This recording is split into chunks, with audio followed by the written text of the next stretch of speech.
America అధ్యక్షుడు Donald Trump మళ్ళీ పాత పాటే పాడారు. భారత్ పాకిస్తాన్ మధ్య యుద్ధాన్ని తామే ఆపానంటూ మరోసారి ప్రకటించుకున్నారు. ఇరు దేశాల మధ్య ఒప్పందం విషయంలో అమెరికా ప్రమేయం లేదని ఫోన్ కాల్లో ట్రంప్కు ప్రధాని మోదీ స్పష్టం చేసిన గంటల వ్యవధిలోనే ఈ పరిణామం చోటు చేసుకుంది.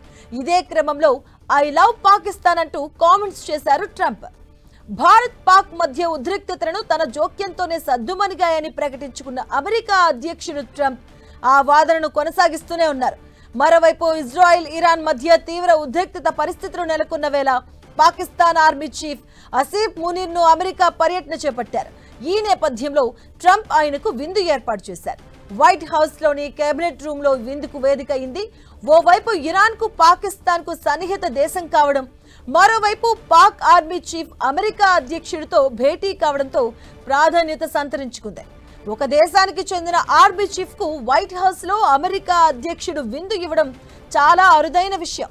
అంతకుముందు అయూబ్ ఖాన్, జియా ఉల్ హక్, పర్వేజ్ ముషారఫ్ వంటి వారికి ఆహ్వానం అందినప్పటికీ వాళ్ళు పాక్ అధ్యక్షులుగా ఉన్నారు. ఇక తాజాగా మునీర్ కు అమెరికా నుంచి ఆహ్వానం అందడాన్ని పాకిస్తాన్ అధికారులు తమ దౌత్య విజయంగా భావిస్తున్నట్లు సమాచారం. ఇక పశ్చిమాసియాలో ఉద్రిక్తతలు కొనసాగుతున్న వేళ G7 సదస్సు నుంచి అర్ధాంతరంగా ట్రంప్ అమెరికాకు తిరిగి వెళ్లారు.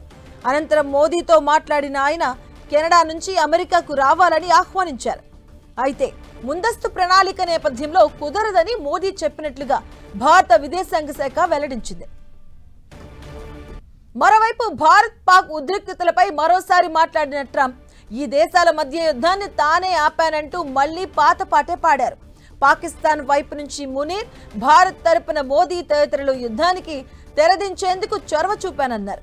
తద్వారా రెండు ప్రధాన అణ్వస్త్ర దేశాల మధ్య యుద్ధాన్ని ఆపానని ప్రకటించుకున్నారు ట్రంప్. ఇక పాకిస్తాన్ ఆర్మీ చీఫ్ మునీర్తో సమావేశంపై ట్రంప్ క్లారిటీ ఇచ్చారు. భారత్తో యుద్ధాన్ని ముగించినందుకు అతడికి కృతజ్ఞతలు చెప్పాలని అనుకున్నానని, అందుకే ఆయన్ను ఇక్కడకు తీసుకొచ్చానని తెలిపారు. ఆయన్ను కలవడం తనకు గౌరవంగా ఉందన్న ట్రంప్ భారత్ పాక్తో తాము వాణిజ్యం ఒప్పందం కుదుర్చుకుంటున్నామని తెలిపారు.